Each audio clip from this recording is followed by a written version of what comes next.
Hi friends, இன்றைக்கி நம்ம Nisha cooking சேனலில் ஒரு அருமையான சைட் டிஷ்ஷு 2 நாள் 3 நாள்னு கூட வச்சு ஸ்டோர் பண்ணி சாப்பிட்லாம். அந்தளவுக்கு டேஸ்ட்டும் அதே சமயத்தில் ஈஸியாகவும் குயிக்காகவும் செஞ்சிடலாம். ஸோ எல்லா விதமான வெரைட்டி ரைஸ்க்கும் சைட் டிஷ்ஷாக எடுத்துக்கலாம். அருமையான சனா கோனி சம்பால். லைக் பண்ணுங்கள், ஷேர் பண்ணுங்கள், சப்ஸ்கிரைப் பண்ணுங்கள், பெல் பட்டன் ஆன் பண்ணுங்கள். அப்போ தான் நான் போடுற எல்லா வீடியோ வரும். கமெண்ட் பண்ணுங்கள். வாங்க இது எப்படி செய்யலான்னு பார்ப்போம். சனா கொடி நமக்கு எந்த அளவுக்கு தேவையோ அந்தளவுக்கு எடுத்துக்கோங்க இந்த ரெசிபி செய்கிறதுக்கு. இப்போ சனா கொடி நிறைய பேர் செய்யாததுக்கு காரணம் இதில் மண் தூசி அதிகமாக இருக்கும். அது எப்படி எடுக்கணும்னு தெரியாது. ஸோ எடுக்கும்போது நிறைய கரைஞ்சி வேஸ்ட்டாக போயிடும் சொல்லிட்டு தான் இதுக்கு நான் ஒரு மெத்தட் சொல்கிறேன். சனா கொடியில் சுடு தண்ணியை ஊற்றி ஒரு 2 நிமிஷம் அப்படியே ஒதுக்கி வச்சுடுங்க ஓரமாக. இப்போ 2 நிமிஷம் கழித்து இன்னும் கொஞ்சம் தண்ணியை ஊற்றி பிழிஞ்சு எடுத்துக்கலாம். இதில் இன்னும் கொஞ்சம் தண்ணி நிறைய ஊற்றி விட்டு இன்னும் 2 நிமிஷம் அப்படியே விட்டிங்கன்னா இதில் உள்ள தூசியெல்லாம் அடியில் தங்கிடும். மண்ணெல்லாம் மேலே சனா கொடி தனியாக நிற்கும். அதை நம்ம எடுத்து பிழிஞ்சு எடுத்துக்கலாம். இப்போ இதை இந்த மாதிரி மேலாக எடுத்து பிழிஞ்சு எடுத்துக்குங்க. இப்படி செய்கிறதால நமக்கு அந்த மண் தூசியெல்லாம் கீழே அடியில் தங்கிடும். ஸோ கலக்காமல் மெதுவாக இந்த மாதிரி எடுக்கணும். மேலாக எடுக்கணும்.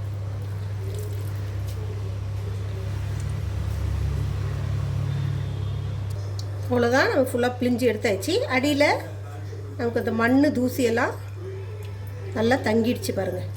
இப்போ நமக்கு இதில் மண்ணெல்லாம் இருக்காது. இப்போ இதுக்கப்புறம் நம்ம மறுபடியும் இதை அலச தேவையில்லை. சுடு தண்ணி போட்டு நல்லா ஊற வச்சு அலசுதால் இதில் உள்ள வாசமும் போயிடும். அதே சமயத்தில் அந்த மண் தூசி ஏதாவது இருந்தால் கூட ஃபுல்லாக அடியில் தங்கிடும். அவ்வளோதான். இப்போ இதை நம்ம சமைக்கிறதுக்கு ரெடி ஆகிடுச்சு. நல்லா சுத்தமாக இருக்குது பாருங்கள். இப்போ இந்த தூசி உள்ள தண்ணி நமக்கு தேவையில்லை. இதை ஊற்றிடலாம். அடுப்பில் ஒரு கடாய் வச்சுக்கிங்க. ஒரு 2லேருந்து 3 டேபிள் ஸ்பூன் அளவுக்கு எண்ணெய் ஊற்றிக்கலாம். எண்ணெய் நிறைய தேவைப்படாது, இதுக்கு கொஞ்சமாக ஊற்றினாலே போதும். நான் சமையல் எண்ணெயை ஊற்றிருக்கேன். நல்லெண்ணெய் விருப்பம் இருக்கிறவங்க நல்லெண்ணெய் கூட ஊற்றிக்கிங்க. இப்போது எண்ணெய் நல்லா காஞ்சதும் பொடியாக கட் பண்ணி வச்சுருக்கிற சின்ன வெங்காயம், சாம்பார் வெங்காயம் வருது இல்லையா, அந்த வெங்காயம் அது போட்டால் தான் டேஸ்ட் நல்லாயிருக்கும். இல்லாதவங்க பல்லாரி வெங்காயம் பொடியாக கட் பண்ணி போட்டுக்குங்க. கொஞ்சம் நல்லா ஃப்ரை ஆகட்டும். இப்போ வெங்காயம் இந்த அளவுக்கு வதங்கினா போதும். ஒரு 40% வெங்காயம் வதங்கணும். வெங்காயம் ரொம்ப வதக்கிடக்கூடாது. இப்போ இதில் ஒரு 1/2 ஸ்பூன் அளவுக்கு இஞ்சி பூண்டு விழுது போட்டுக்குங்க. நம்ம எந்த அளவுக்கு இந்த சனா கொனி எடுக்கிறோமோ அந்த அளவுக்கு நம்ம வெங்காயமும் இஞ்சி பூண்டும் எடுத்துக்கணும். நான் ஒரு 2 கைப்பிடி அளவுக்கு எடுத்தேன். ஸோ அதுக்கு தகுந்த மாதிரி ஒரு 100 கிராம் அளவுக்கு சின்ன வெங்காயம் எடுத்துருக்கேன். 1 ஸ்பூன் அளவுக்கு இஞ்சி பூண்டு விழுது போட்டிருக்கேன். இப்போ இதில் இந்த சனா கொனியை போட்டுக்கலாம்.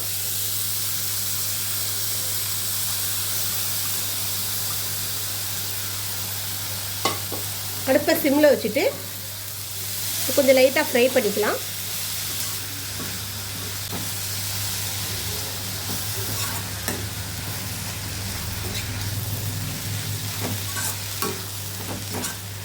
நல்லா அருமையான ஒரு சைட் டிஷ்ஷு. ட்ரை பண்ணி பாருங்கள். டேஸ்ட் செம்மையாக இருக்கும். ஸோ நம்ம எல்லா விதமான வெரைட்டி ரைஸுக்கும் இது தொட்டுக்கலாம். அதே இப்போ இதில் ஒவ்வொரு மசாலாவும் ஆட் பண்ணிக்கலாம். 1 ஸ்பூன் அளவுக்கு மஞ்சள் பொடி, 1 ஸ்பூன் மிளகா பொடி. ஸோ கொஞ்சம் காரம் அதிகம் வேணுன்றவங்க ஒரு 1.5 ஸ்பூன் கூட போட்டுக்கலாம். அது காரசாரமாக சாப்பிட்டா தான் நல்லாயிருக்கும். 1/2 ஸ்பூன் ஜீரகப்பொடி. இதுக்கு தேவையான அளவு உப்பு போட்டுக்கோங்க. நம்ம வெந்நீரில் ஊற வச்சதால் சனா கொடியில் இருந்த உப்பெல்லாம் கம்ப்ளீட்டாக போயிருக்கும். அது உப்பே இல்லாமல் தான் இருக்கும். நம்ம சனா கொடியை பச்சையாக சாப்பிட்டு பார்க்கும்போதே தெரியும், சப்புன்னு இருக்கும். நம்ம அந்த தேவையான அளவு உப்பு பார்த்து போட்டுக்கோங்க. தேவைப்பட்டால் மறுபடியும் போட்டுக்கலாம். இது எல்லாத்தையும் நல்லா மிக்ஸ் பண்ணிக்கலாம்.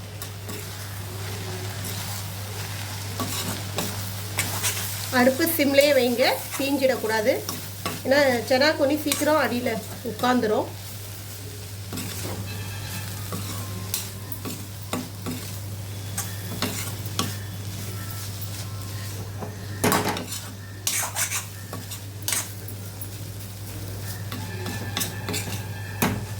இதை நல்லா நீங்கள் ஃப்ரை பண்ணிவிட்டு ஒரு 2 நாள்னா கூட வச்சு சாப்பிட்லாம், ஒன்றும் ஆகாது, கெட்டு போகாது.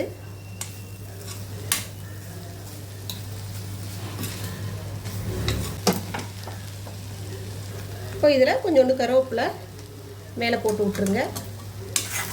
இதோட கருவேப்பிலையோட சேர்த்து கொஞ்சம் வதக்கும்போது வாசனை நல்லாயிருக்கும். வேறு எதுவுமே தூள் ஆட் பண்ண தேவையில்லை. மிளகாப்பொடி, மஞ்சப்பொடி, ஜீரகப்பொடி, இது 3 மட்டும்தான். டேஸ்ட் செம்மையாக இருக்கும். நிறைய மசாலா போட்டு ஓவர் மசாலா ஃப்ளேவரோடு இருந்தோன்னா அந்த சனா கொடியோடைய ஃப்ளேவர் போயிடும். சனா கொடியோடைய டேஸ்ட் அப்படியே இருக்கணும்.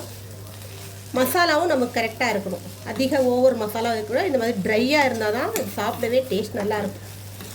இப்போ எண்ணெயும் நமக்கு அதிகமாக தேவைப்படாது. நம்ம போட்ட எண்ணெய்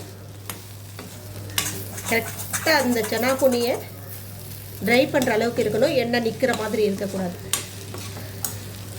ஆஹா, செம்மையாக மணக்குது. இஞ்சி பூண்டு வாசனையோடு சேர்ந்து இந்த கருவேப்பிலை வாசனை, அந்த சனா கொடி வாசனைலாம் சேர்ந்து வீடே மணக்குது. அந்த அளவுக்கு சூப்பராக இருக்குது.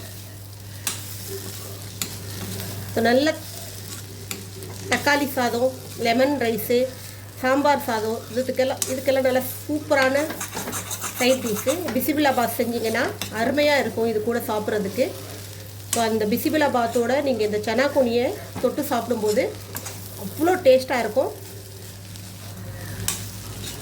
அவ்வளோதான், எவ்வளோ ட்ரை ஆகிடுச்சு பாருங்கள். இப்போ நீங்கள் இது 2-3 நாள்னா கூட இதை வச்சு சாப்பிட்லாம். அந்த அளவுக்கு கெட்டு போகாது சீக்கிரமாக. டேஸ்ட்டும் நல்லா இருக்கும். ஸோ அருமையான ஒரு சைட் டிஷ் ட்ரை பண்ணி பாருங்கள். பேச்சுலர்ஸாக இருந்தாலும் சரி, இல்லை வேலைக்கு போகிறவங்க இருந்தாலும் சரி, இந்த மாதிரி ரெடி பண்ணி எடுத்துகிட்டு போனீங்கன்னா ஒரு திருப்தியாக ஒரு சாப்பாடு சாப்பிட்ட மாதிரி இருக்கும். ட்ரை பண்ணி பாருங்கள். டேஸ்ட் சூப்பராக இருக்கும், அருமையாக இருக்கும். இந்த ரெசிபியோடு உங்களுக்கு சந்திக்க வரை உங்களோட விடைபெறுவது உங்கள் நிஷா. எங்கள் சேனல் லாஸ்ட் வரைக்கும் பார்த்தவங்க இருக்கும். மிக்க நன்றி. பாய்.